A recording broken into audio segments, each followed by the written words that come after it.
It was more like a Cho Sung-jin concert than a competition. That's the kind of praise that Korean pianist Cho Sung-jin received at the International Chopin Piano Competition last year. Cho Sung-jin became the first Korean to win the competition held in October. By winning the prestigious prize, Cho earned the privilege of embarking on a worldwide tour. He recently visited his home country as the final leg. It was his first visit to Korea in almost a year, and he was excited to be home. The 21-year-old said he still felt somewhat awkward to have risen to stardom overnight. Despite being shy, he is confident and modest when speaking about music. Cho said he did his best and believed one must be serious when performing. In an unprecedented move, the director of Poland's Fryderyk Chopin Institute visited Cho to offer encouragement. To have something extra to convince the audience that it is a piece of art, not only playing.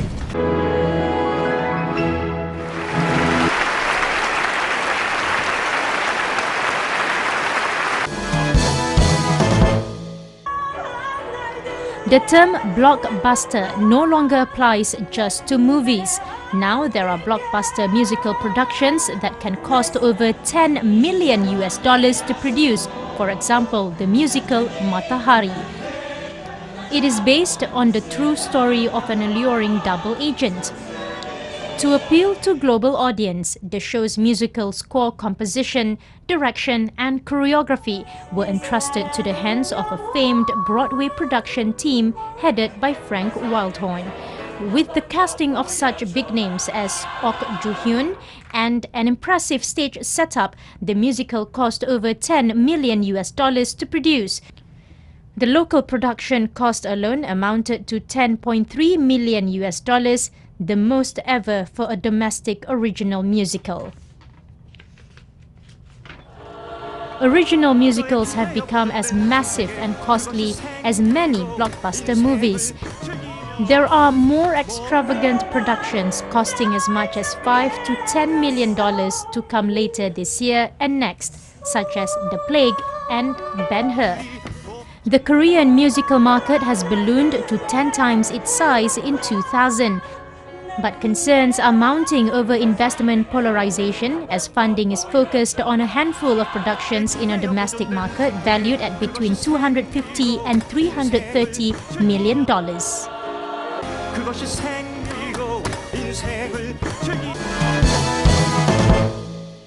Tourism is a field that provides various advantages to the economy of Sri Lanka and is of extreme importance. As a fast-growing city, visitors who come from all over the world to visit Colombo are keen on the attractions the city provides. The open-deck double-decker bus offers unmatched experiences and exclusive glimpses into Sri Lanka's premier city of old and new. It has been in operation since 2010. The only open-deck city sightseeing service in Sri Lanka is a venture by Sri Lanka Tourism and Ebert Silva Holidays. Currently, there are 2 buses available and carry passengers from the city hotels to tours surrounding the capital and into Bataramula as well. Another attraction is the boat ride on the Diawana Oya.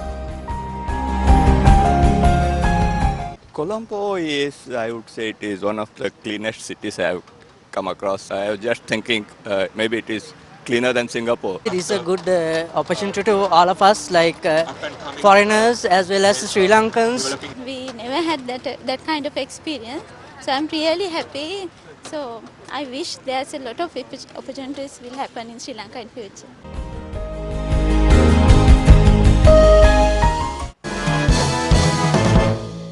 A festival featuring snow huts called Kamakura took place in Nikko City, north of Tokyo, Japan. The opening of the annual event at the Unishigawa Hot Spring Resort was postponed for a week this year because the area didn't have enough snow. 9 snow huts about 3 meters tall were built at the venue. This time around, organizers had built about 800 miniature snow huts along a river. The 50-centimeter huts were lit by candles in the evening. A visitor from Saitama Prefecture said he enjoyed the atmosphere, while an elementary schoolgirl from Tokyo said she had fun making a snowman. She said it was warm inside the snow hut.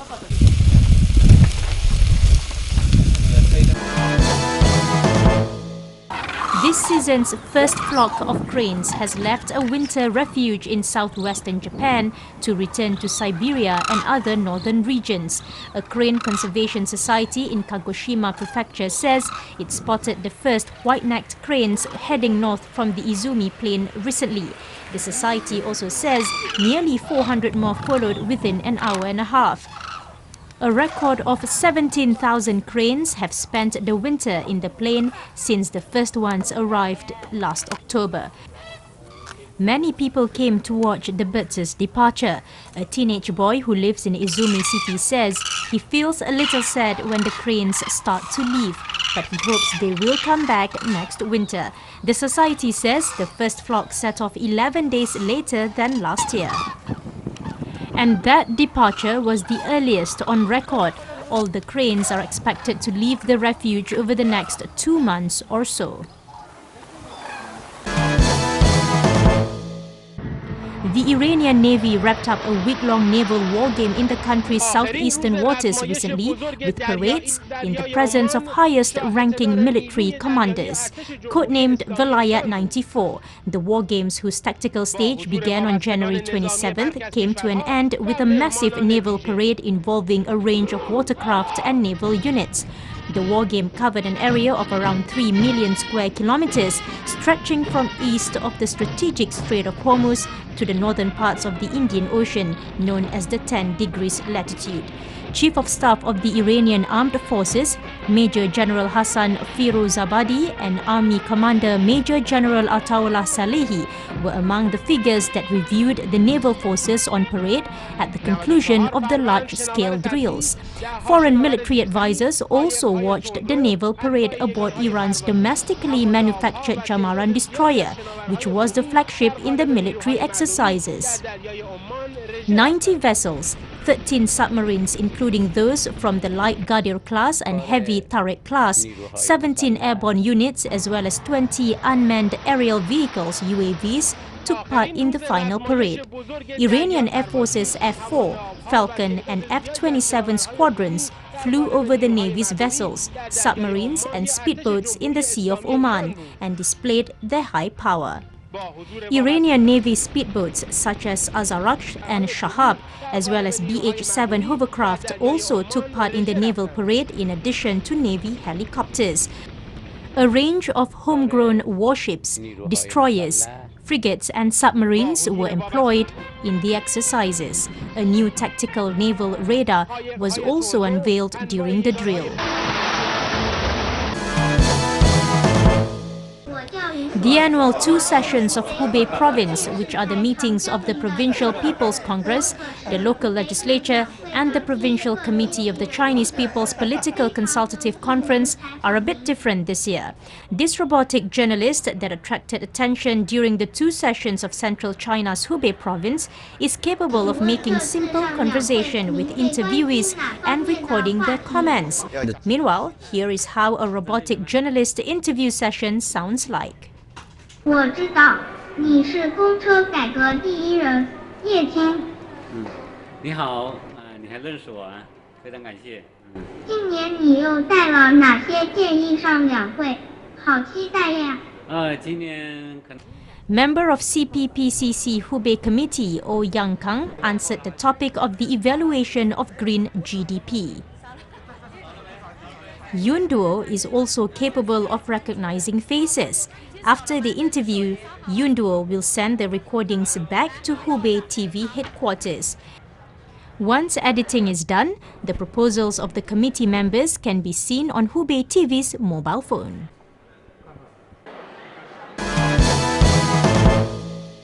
Police in Istanbul have recovered a stolen painting by Pablo Picasso in an undercover sting operation. The recovery of Woman Dressing Her Hair, a 1940 oil-on-canvas painting, saw undercover officers negotiate with the sellers over a month before meeting them in a cafe and detaining 2 men.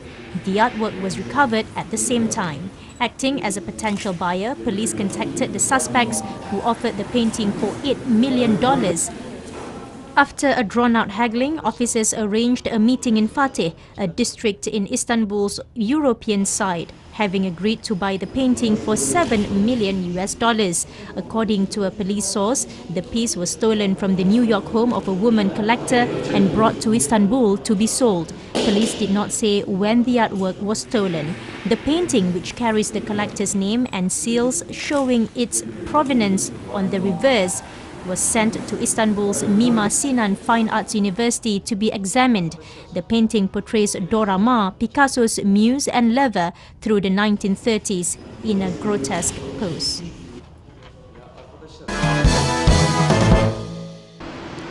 The number of foreign visitors to Hong Kong in 2015 declined by 2.5% from the previous year.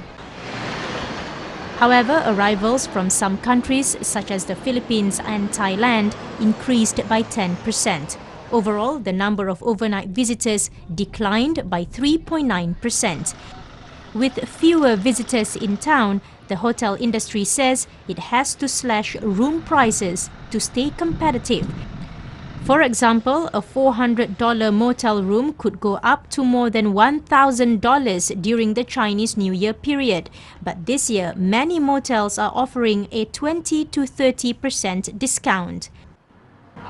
We have to decrease the price to attract more customers to come to buy from us, to stay in our room. So we're forced to do that. It helps some, but it really can't help a lot, because the main reason is the numbers of the visitor is being decreased. So no matter how much the price we decrease, still can't get what we have before. Rooms like this were booked at least 2 weeks before the Lunar New Year last year, but it's a different story this year. Hoteliers in Hong Kong expect only 70% of rooms to be occupied during the upcoming holidays. Financial Secretary General of Hong Kong, John Tsang, said he has heard about the difficulties the tourism sector is facing. Tsang said he is working with his colleagues on ways to support those who are bearing the brunt of the economic winter, and he said he will address the issue this month.